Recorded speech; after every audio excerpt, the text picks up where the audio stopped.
సోమరి ఆశపడును గాని వాని ప్రాణమునకు ఏమి దొరకదు. శ్రద్ధగల్ల వాని ప్రాణము పుష్టిగా ఉండును. దీన్ని అర్థంగా మీకు చెప్తాను నేను, మీరు జాగ్రత్తగా వినాలా. ఓకే, సోమరి ఆశపడతాడంట, వాడి ప్రాణానికి ఏం దొరకదంట.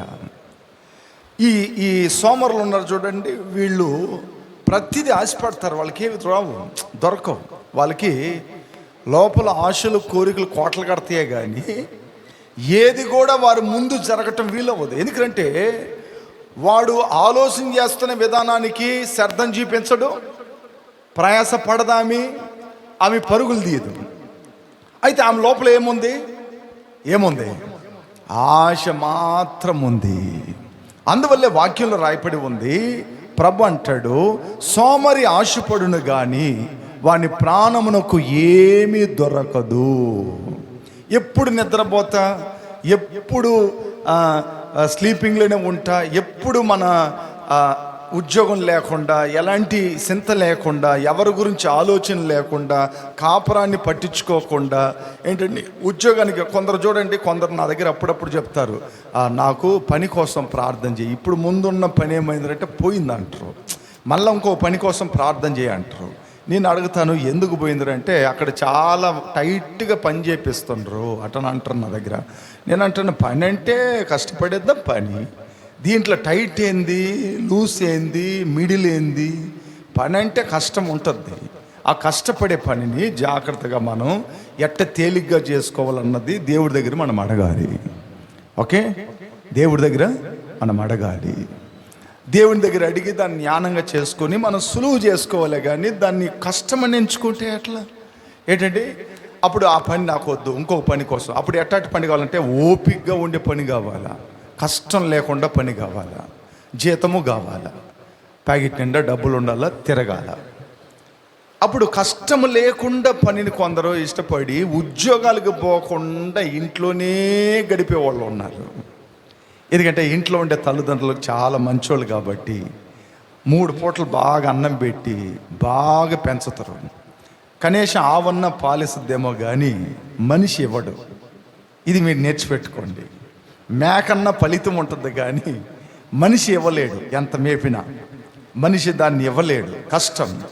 అయితే లేఖనాలు రాయపడింది, సోమరి ఆశపడతాడే కానీ ఏది కూడా దొరకదు. ఈ ఆశపడే వాళ్ళ దగ్గర ఇంకొక క్యారెక్టర్ ఉంటుంది. ఏముంటుందంటే, ఇంకొకరు బాగుంటే వీళ్ళు ఓర్చుకోలేరు. ఎందుకంటే వీడు ఆశపడింది దొరకలేదు కదా.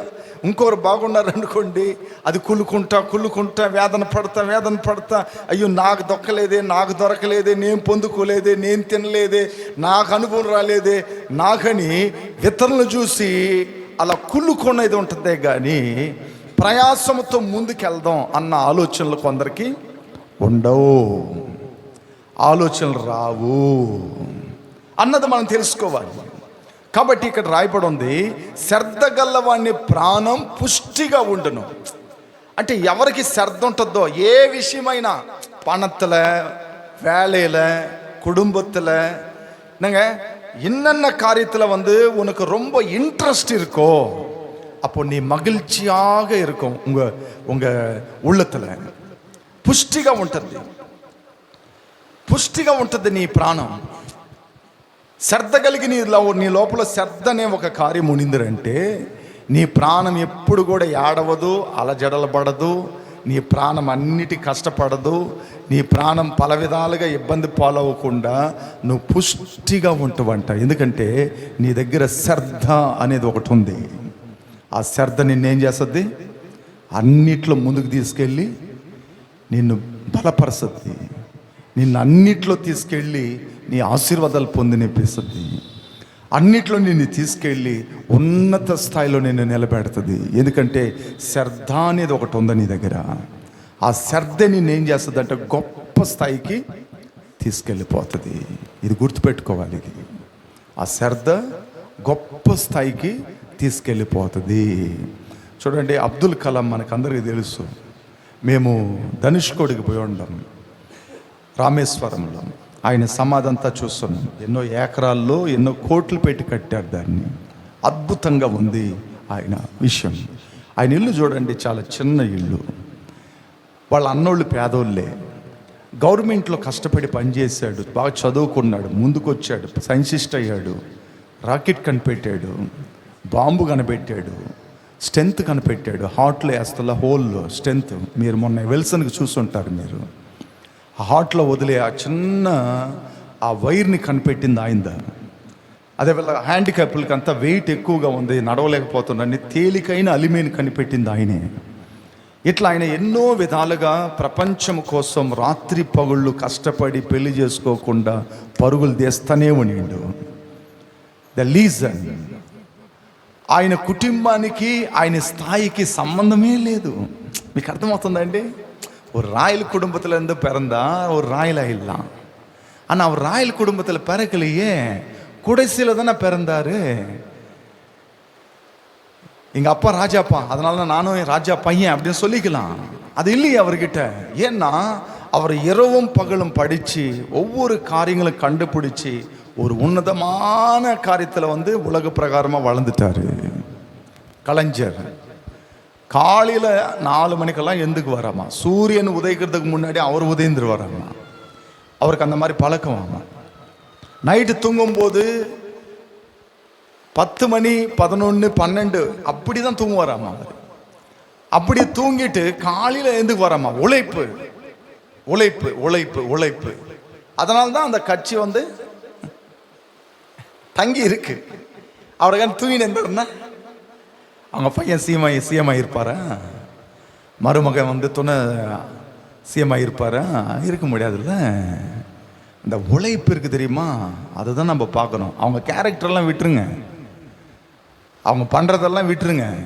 அவங்க உழைச்சி அதை முன்ன கொண்டு வந்தாங்க பார்த்தீங்களா, அதுதான் நம்ம யோசிக்கணும். மதர் தெரேசா பாருங்க, பணமே இல்லை அந்த அம்மா கிட்ட அந்த ஹாஸ்டல் நடத்துறதுக்கு.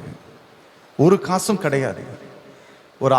ஒரு வியாபாரம் செய்கிற ஒரு கம்பெனியில் போயிட்டு அந்த அம்மா போயிட்டு, என் பிள்ளைங்க இருக்கிறாங்கோ, அவங்களுக்கு பசிக்குது, சாப்பாடுக்கு எதுனா நீங்கள் டொனேட் பண்ணுங்க அப்படின்னு சொன்ன உடனே அந்த முதலாளி என்ன பண்ண தெரியுமா, வாய் ஃபுல்லாக எச்ச எடுத்து அந்த கையில் துப்புனாரு.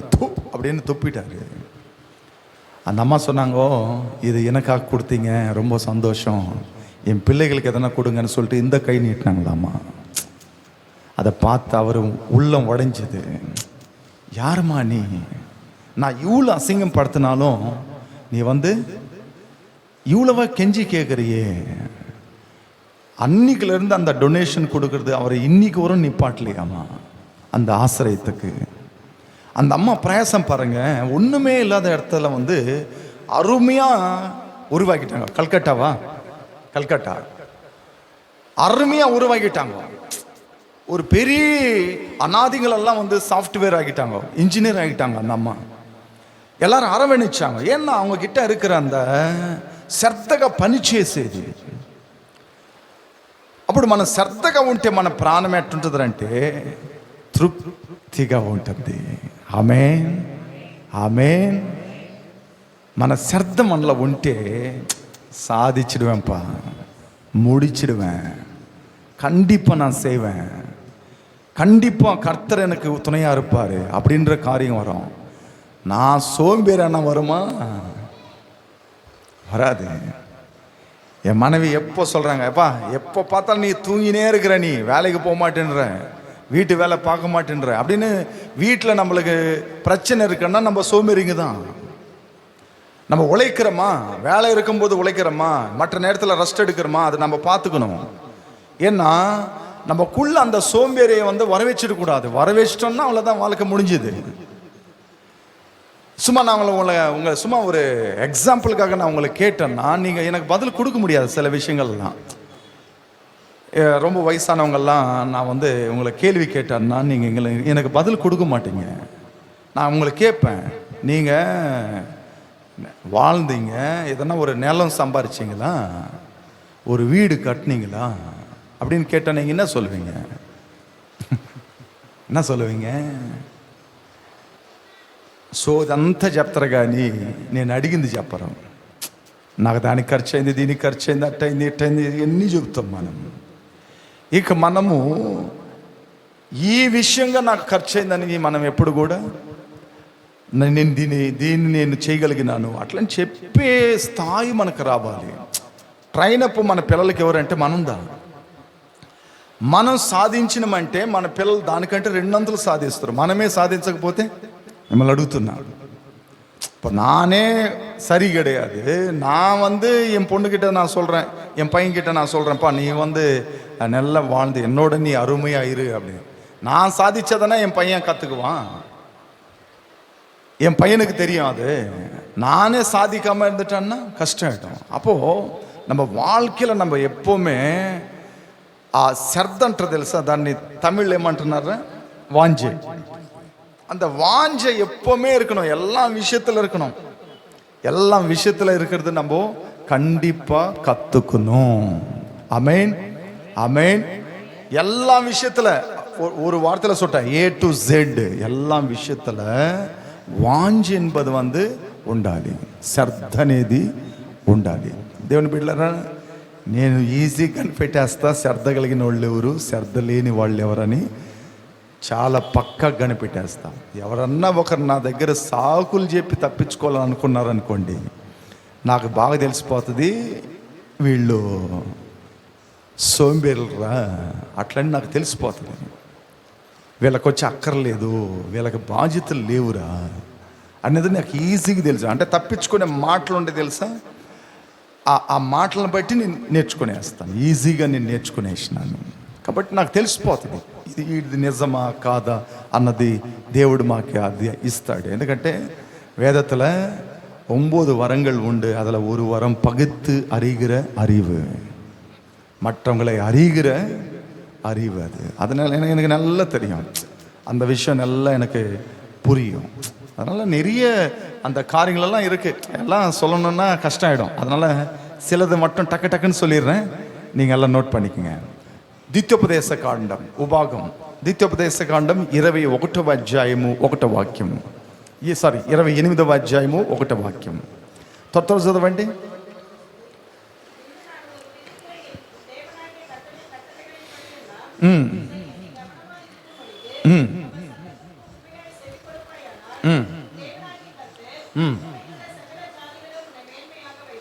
ఓకే, నెక్స్ట్ తెలుగులో ఒకరు. నీవు నీ దేవుడైన యెహోవా మాట శ్రద్ధగా విని నేడు నేను నీకు ఆజ్ఞాపించుచున్నా ఆయన ఆజ్ఞలన్నిటిని అనుసరించి నడుచుకున్న ఎడల నీ దేవుడైన యెహోవా భూమి మీద ఉన్న సమస్త జనుల కంటే నిన్ను హెచ్చించును.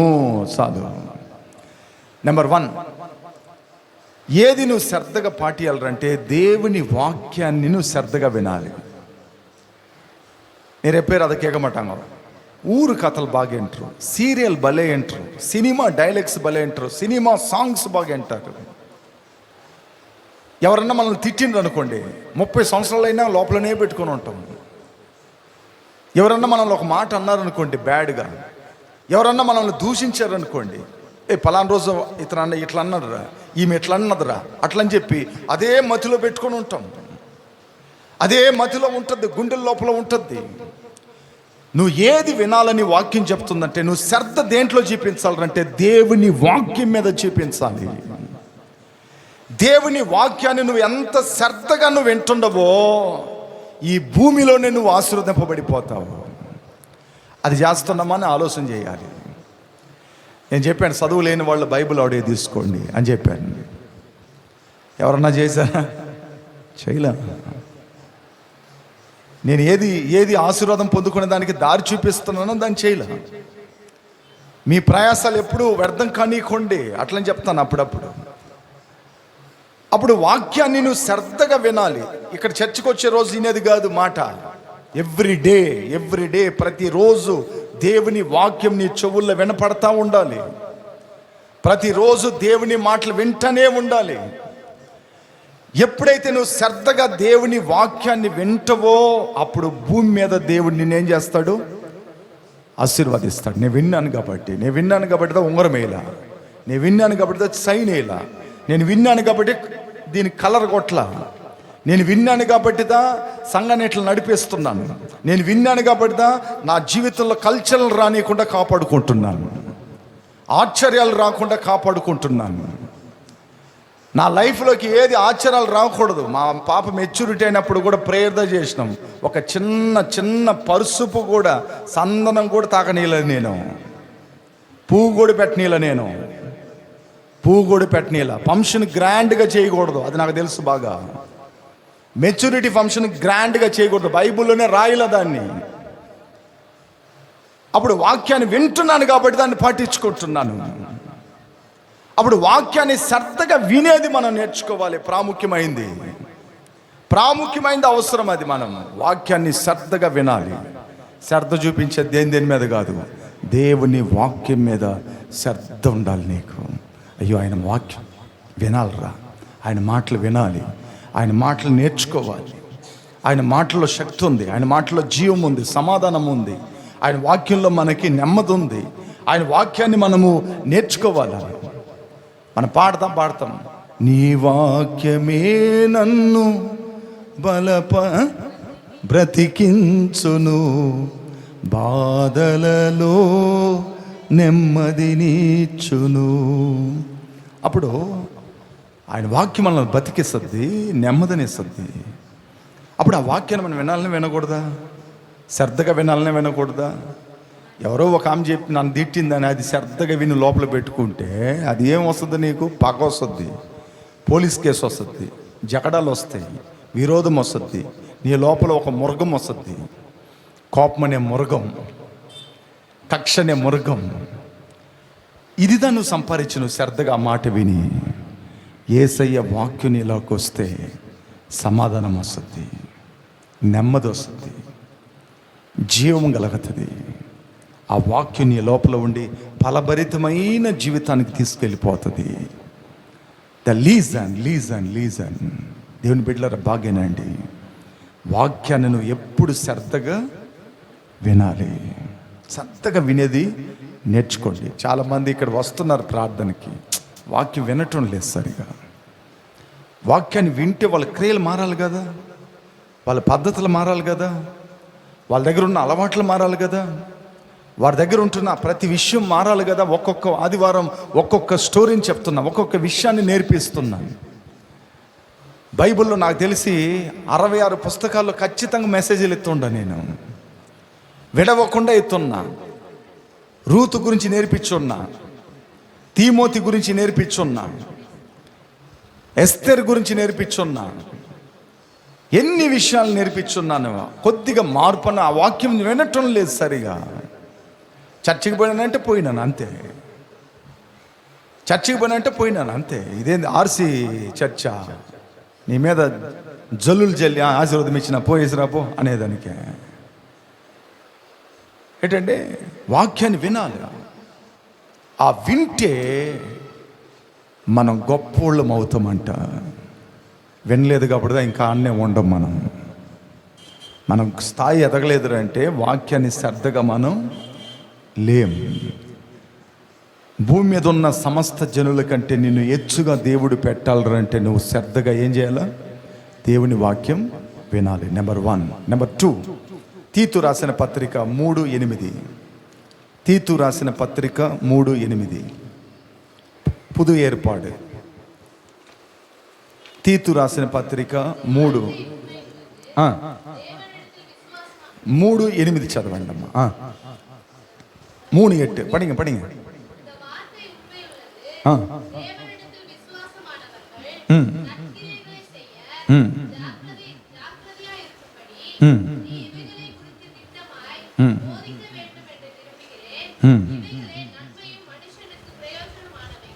ఓకే, తెలుగులో ఒకరు చదవండి. తీతు రాసిన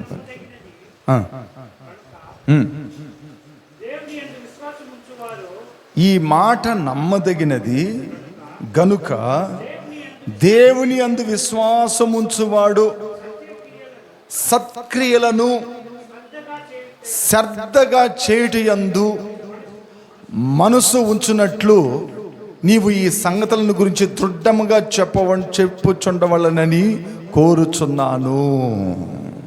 ఓకే, సత్క్రియలు శ్రద్ధగా చేయాలంట. సత్క్రియలు అంటే ఏంది? నిజమైన విషయాలు. பொய்யானது கிடையாது. இந்த உலகத்தில் காலையில் ஏந்திரதுலேருந்து தூங்குற வரை எத்தனை பொய் பேசுகிறோம் நம்ம? வாய் திறந்தாலே பொய் தான், ஒரு ఉన్మ கிடையாது. నువ్వు శ్రద్ధ దేంట్లో చూపించాలంటే ఫస్ట్ వాక్యాన్ని శ్రద్ధగా వినమంటున్నాడు దేవుడు. రెండేది ఇంకొక శ్రద్ధ ఉంది, ఏం తెలుసా? సత్క్రియలు. నీ సత్క్రియలు, నీ దగ్గర ఉంటున్న నిజమైన క్రియల్ని శ్రద్ధగా నువ్వు చేయాలి, శ్రద్ధగా చూపించాలి. నిజమైన క్రియలు, వేషం వేసినట్లకు కాదు, వేషం వేసేటట్టుకు కాదు. సత్క్రియ అంటే ఏంటంటే ఉన్మై, నిజం. మీకు ఒక మాట చెప్తా నేను. నయోమితో కూడా రూతు వసతి మోయాబు నుండి. బోయాజు పొలంలోకి పరిగెళ్ళు ఏరుకునే దానికి పోతుంది. స్టోరీ బాగేనండి, ఇట్లేనండి. ఆ అమ్మాయికి పెళ్ళయ్యి 10 ఏండ్లు అయింది. ఎవరికి? రూత్కి. 10 ఏండ్లు అయ్యి భర్త చచ్చిపోయాడు. ఇక ముసల్దాన్ని నమ్ముకొని వచ్చింది కూడా. ఈ ముసలామి ఆమెకి డబ్బు చేర్చిపెట్టలా, ఇల్లు చేర్చిపెట్టలా, ఆస్తులు చేర్చిపెట్టలా, ఏం చేర్చిపెట్టలా. ఒకటి చేర్చిపెట్టింది, ఏం తెలుసా? భక్తి, విశ్వాసం, ప్రేమని రూతుకి విత్తింది. ఎవరు? తన అత్తైన నయోమి.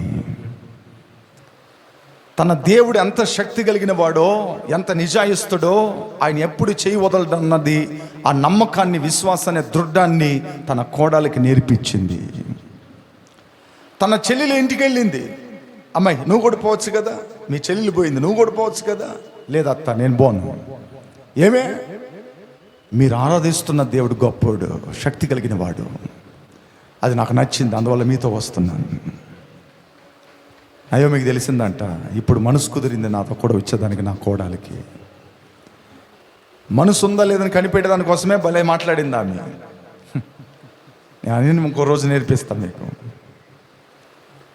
ఇక నేరుగా వచ్చేసారా? ఇల్లు పాడుబడి ఉందా? ఆ ఇల్లుని శుభ్రం చేసుకున్నారా? ఉన్న గుడిసినే ఇప్పుడు పని చేసుకోవాలా? నయోమికి అయితే పని ఇస్తారు. నయోమి తెలిసినాం కాబట్టి, నయోమి తెలిసిన వాళ్ళు కాబట్టి ఇస్తారు. ఇప్పుడు నేను ఉదాహరణ మిమ్మల్ని అడుగుతా, అప్పుడుదా మీకు డౌట్ క్లియర్ అవుతుంది. నేను ఒక నీక్రోవాడిని తీసుకొచ్చిన, నీక్రోవాడిని తీసుకొని వచ్చి మన రమేష్ ఇంట్లోకి పనికి పంపిస్తున్నా. రమేష్ ఏమంటాడు? అయ్యగారు వద్దులే గారు ఈ మనిషి అంటాడంట. చెప్పండి, రమేష్ ఇక్కడే ఉండవా? ఏమంటాడు?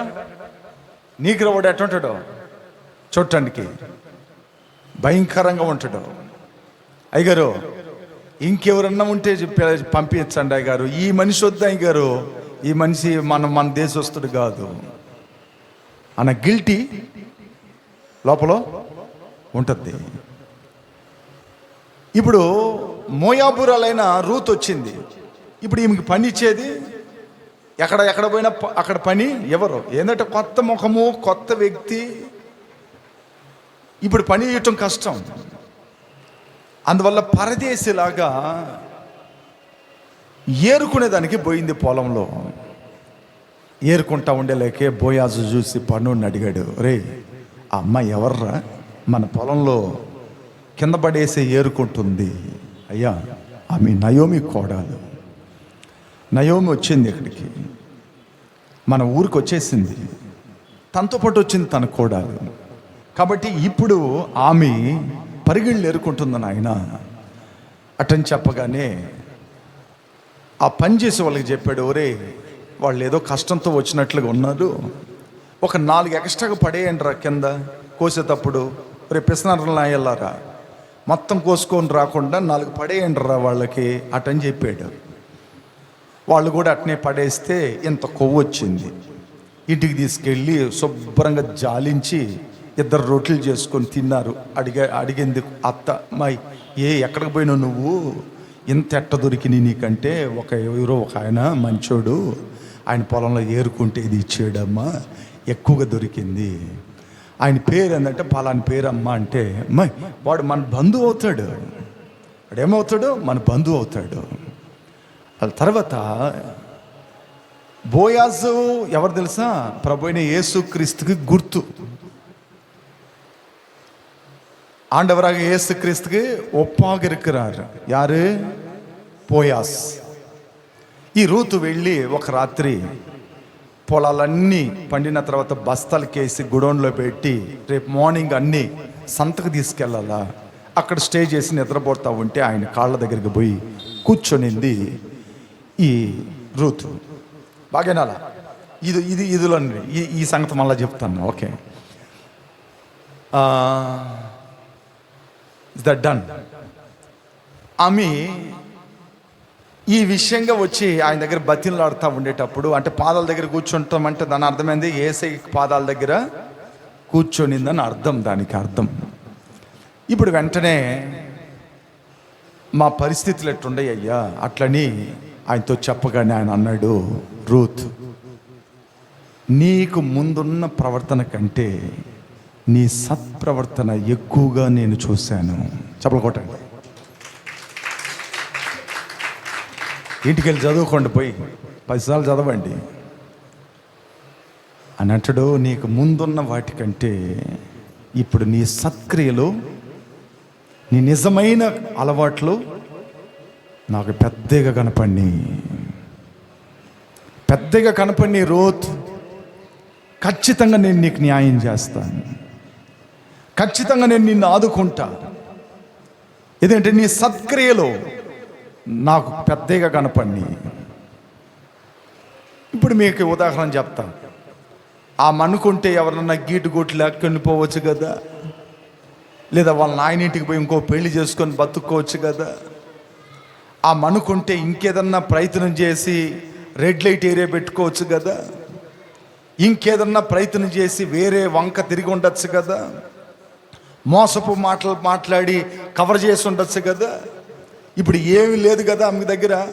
ఎవరో ఒకరు ధనికుడు దొరికితే వాడిని కవర్ చేసుకుని వాడిని కొంగుని కట్టేసి ఉండొచ్చు కదా. ద రీజన్ నేను రూతు దగ్గర నేర్చుకునింది అని తెలుసా, ఆమెకు సలేట్ కొట్టచ్చు. బోయాజ్ అంటున్నాడు, రూత్, ముందున్న సత్క్రియల కంటే నీ సత్క్రియలు ఎక్కువగా నేను చూశాను నీ దగ్గర.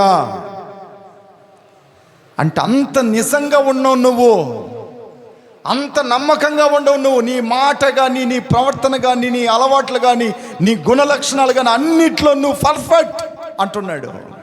అన్నిట్లో నువ్వు పర్ఫెక్ట్ అంటున్నాడు. నీ సత్క్రియలు ముందు వాటికంటే ఇప్పుడు ఎక్కువగా కనపడుతున్నాయి. దేవుని బిడ్డలారా, ఇదిదా దేవుడు మనం చేయమంటున్నాడు.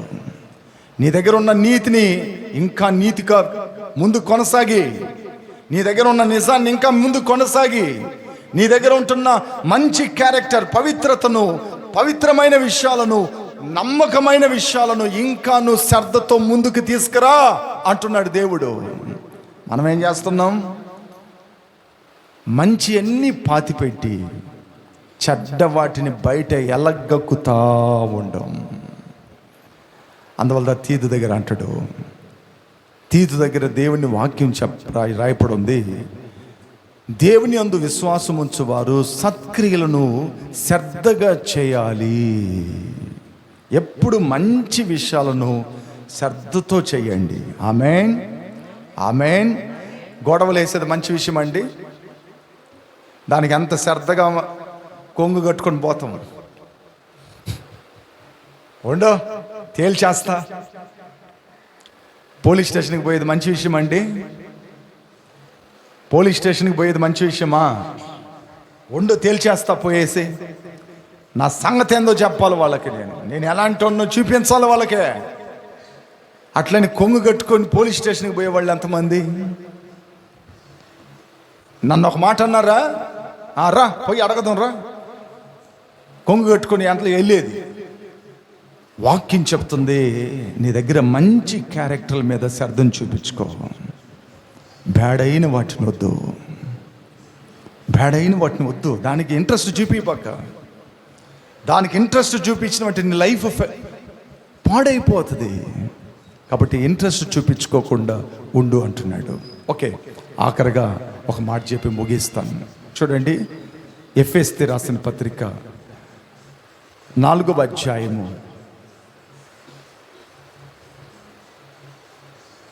ఎఫెసీయులకు రాసిన పత్రిక 4వ అధ్యాయము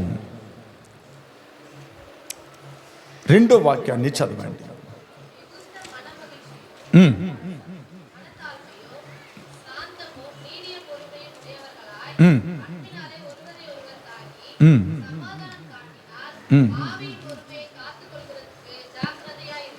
ఓకే, తెలుగులో ఒకరు.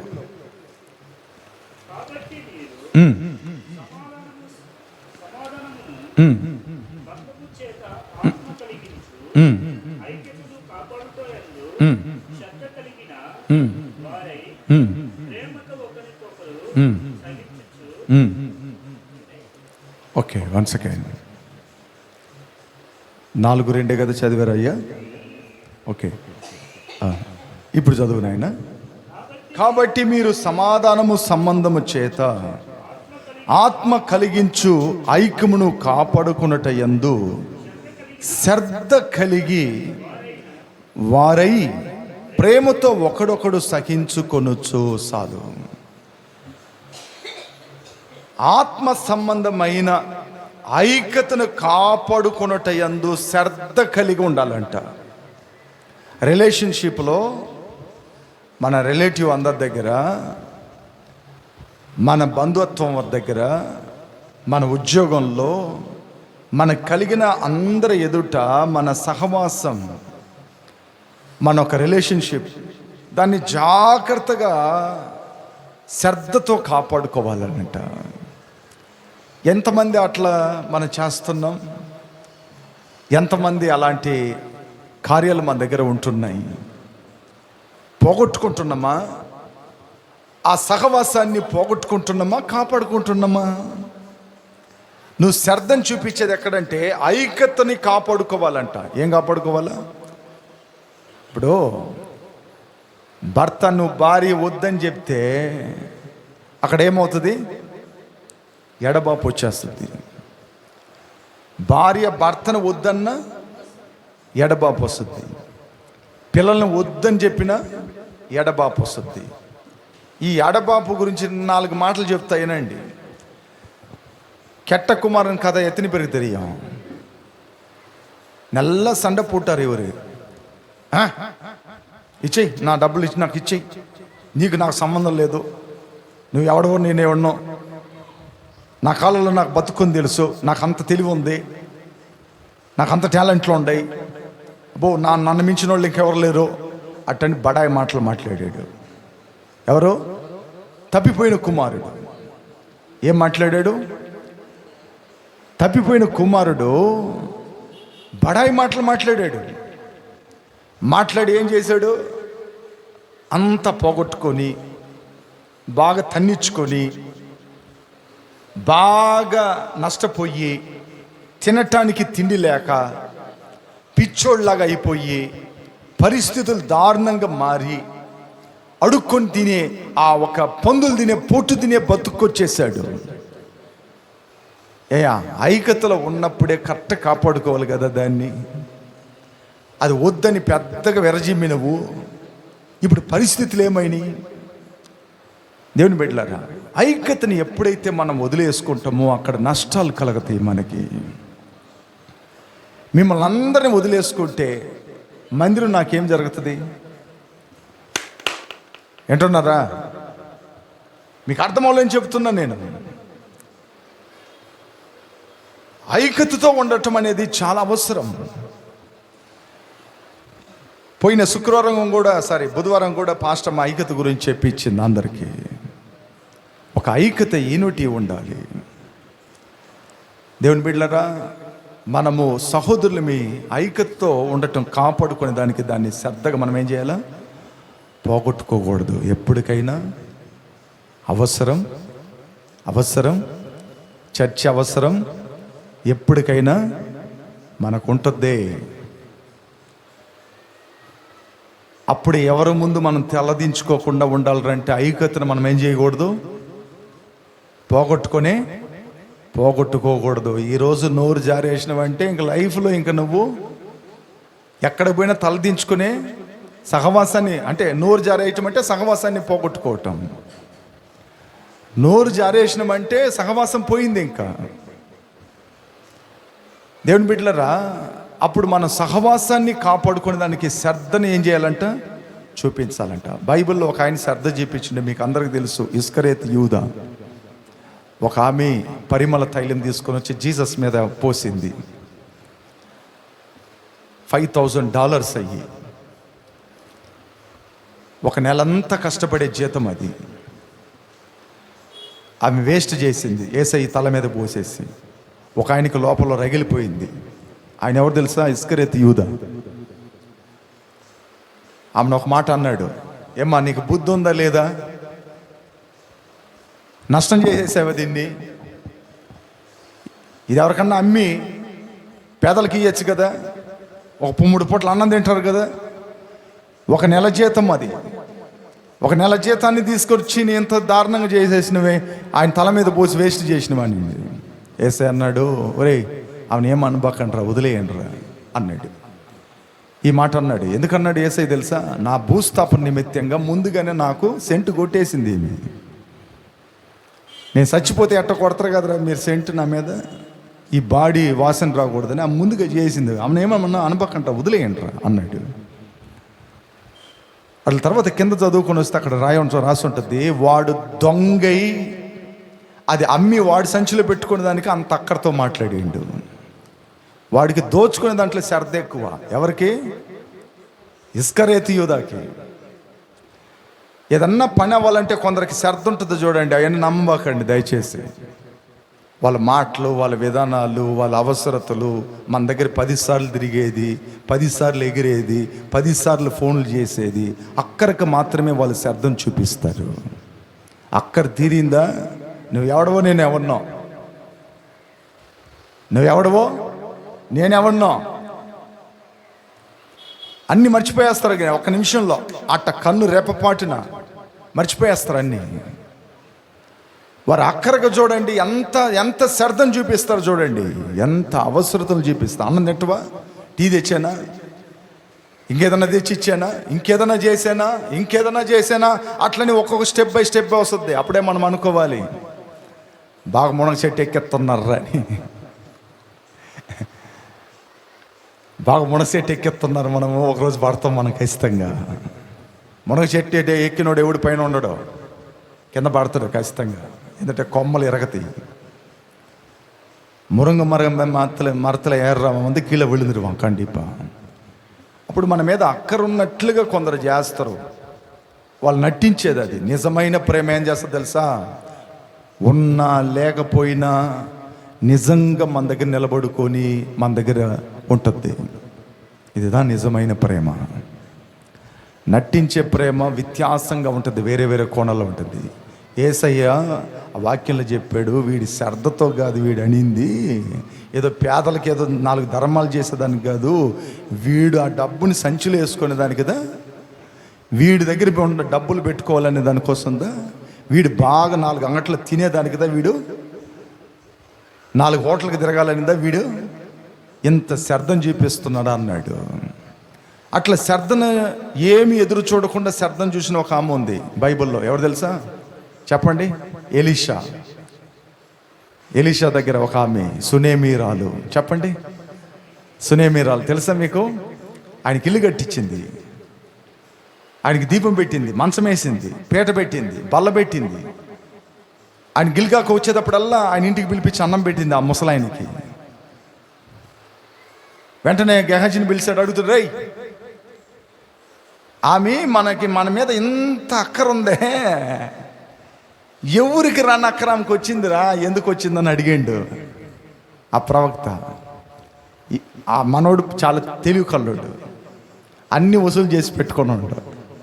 ఏం లేదా ఆమెకి పిల్లలు లేరు, సరే ఆమెను పిలిపిరా అన్నాడు. పిలిపించి అమ్మా, మా మీద ఎంత శ్రద్ధను చూపిస్తున్నవే, రాజు దగ్గర ఏదైనా చెప్పాలన్నా నీ గురించి.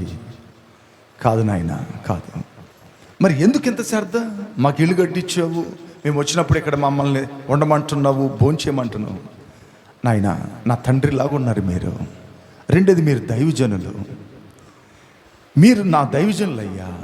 అందువల్ల నేను మీ మీద శ్రద్ధ చూపిస్తాను. ఏదో మీరు మాకు ఏదైనా ఇస్తారని కాదు, నేను నిజంగా. అయితే ఒక మాట చెప్తానండి, ఏనండి, ఆమెకి పిల్లలు లేరన్న సంగతి ఆమె నోటి ద్వారా చెప్పాలి ఆయన దగ్గర. గెహజిదా చెప్పిండు, నాకు ఇది అవసరం, దీని కొరకు ప్రార్థన చేయండి అని ఒక చిన్న ప్రేయర్ రిక్వెస్ట్ కూడా ఆయనకి ఇవ్వలేదండి ఆమె. అయితే ఆ ప్రవక్త మంచి మనసు చేసుకొని ఆమెకి ప్రార్థన చేస్తే వచ్చే సంవత్సరం ఒక పిల్లోడు పుట్టిండు. ఆమేన్, హల్లెలూయా. అంటే ఆమె శ్రద్ధతో చేయలే ఈ పనులన్నీ. అన్నం పెట్టింది, ఇల్లు కట్టించింది, అన్ని మనోళ్ళు అంత అట్ట కాదు. మనోళ్ళు ఒక డిఫరెంట్. ఆ సునేమీరు అలాగ కాదు వాళ్ళు. మనోళ్ళు డిఫరెంట్. ఏదన్నా పని ఉంటే చేస్తారు. ఆమె చేసేటప్పుడు అలాంటి ఏమీ లేవు. రెఫరెన్స్ ఉంది, మీరు ఇంటికి పోయి చదువుకోండి. 2 రాజాకలు 4:13 వీటికి పోయి పడిచిங்க எங்கே வேணா, వీటికి పోయి 10 వాటి పడిగా. ఆయన అంటాడు, ఎంత మా మీద ఏందమ్మా నీకు ఎంత అక్కర నీకు? మేము వచ్చినప్పుడల్లా అన్నం పెడుతున్నావు, మాంసం పెడుతున్నావు, రోట్లు పెడుతున్నావు, ఇళ్ళు ఇచ్చినావు, దీపం వెలిగిస్తున్నావు, అన్నీ చేస్తున్నావు. అమ్మ ఏంటమ్మా అంటే, నాయన ఏదో మీరు మీ ద్వారా నాకు ఏదన్నా దొరికేదానికోసం నేను ఇవి చేయలేదు, మీరు దేవుడి సేవకులు, అందువల్ల చేస్తున్నాను ఆయన. Wonderful, wonderful, wonderful. చాలా మంచిది, చాలా మంచిది. అందువల్లదా ఆ ప్రవక్త ఆమెని దీవించాడు, ఆశీర్వదించాడు. ఆమేన్. కాబట్టి దేవుని బిడ్డలారా, మనం ఏదో లబ్ధి కోసం కాకుండా 3 విషయాలు నేను చెప్పాను. 1, దేవుని వాక్యాన్ని మనం శ్రద్ధగా వినాలి. 2, మన సత్క్రియలు శ్రద్ధగా చేసుకోవాలి. 3, ఐక్యతని కాపాడుకునే దాంట్లో మనం శ్రద్ధగా ఉండాలి. ఈ 3 కార్యాలు మనం నేర్చుకొని ఉండం ఈరోజు. వాటి కొరకు ప్రార్థన చేద్దాం. అందరం పైకి లేచి పడుకోండి. అందరం పైకి లేచి పడుకోండి. నాయన తీన ట్యాబ్లెట్ అందరం పైకి లేచి పడుకోండి. శ్రద్ధ కలిగిన వాడిని ప్రాణం సంతృష్టిగా ఉంటుందంట. దేని గురించి ఆలోచన చేయడు. నాకు ఇది లేదే, నాకు ఇది కొదువుగా ఉందే, ఇది నా దగ్గర లేదే. సోమరి ఆశపడతాడంట, వాడి ప్రాణానికి ఏమీ దొరకదంట.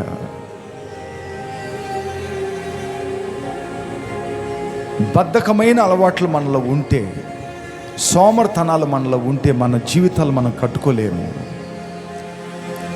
యేసయ్య దగ్గర చెప్పండి, ప్రభా ఇప్పుడే నా లోపల ఉన్న బద్ధకాన్ని, సోమర ఆత్మని నాలో నుంచి తీసేయి. యాక్టివ్గా ఉండాలి.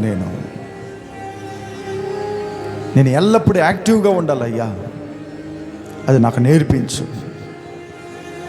ఎక్కువ సమయం నిద్రకి, ఎక్కువ సమయం ఊరు కథలకి, ఎక్కువ సమయము వ్యర్థమైన వాటికి నేను కాలక్షేపం చేయకుండా శ్రద్ధతో నా జీవితాన్ని నేను ఎలా ముందు కొనసాగించుకోవాలి, ఎట్లా నా ఇంటిని కట్టుకోవాలి, భవిష్యత్తులో నా ఇంటి కొరకు నేను ఏమి చెయ్యాలన్నది నాకు నేర్పించు నాయన. శ్రద్ధ కలిగిన వాడిని వాడు సంతృష్టిగా ఉంటాడని, దేని గురించి దిగులు పడడని వాక్యం చెప్తుంది.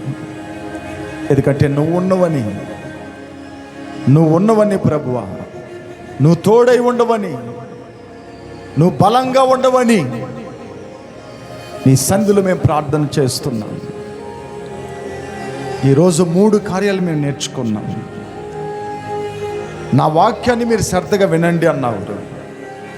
నా వాక్యం వైపు మీరు శ్రద్ధ చూపించారంటే భూమి మీద ఉన్నత స్థలాల్లో మిమ్మల్ని నిలబెడతానన్నారు. మీ మంచి గుణలక్షణాలు శ్రద్ధతో చేయండి, నేను మిమ్మల్ని గొప్పగా అందరి ముందు నిలబెడతాను అంటున్నారు.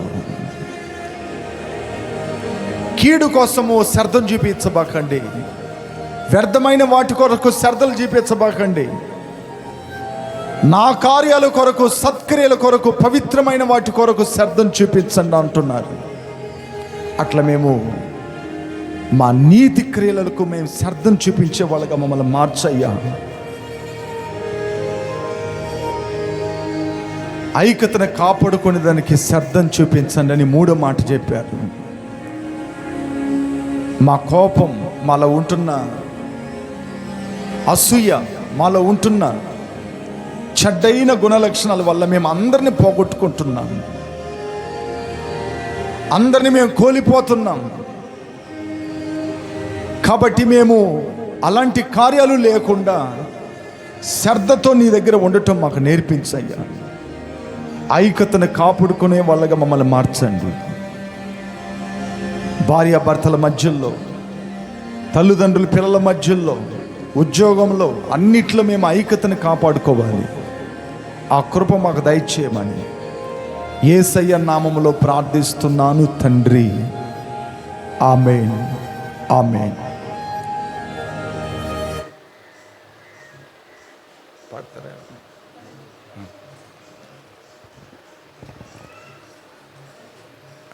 మన మధ్యలో మదను ఒక పల్లవి 2 చరణాలు మాత్రమే పాడతాడు. కానుకలు తీయబడుతుంది.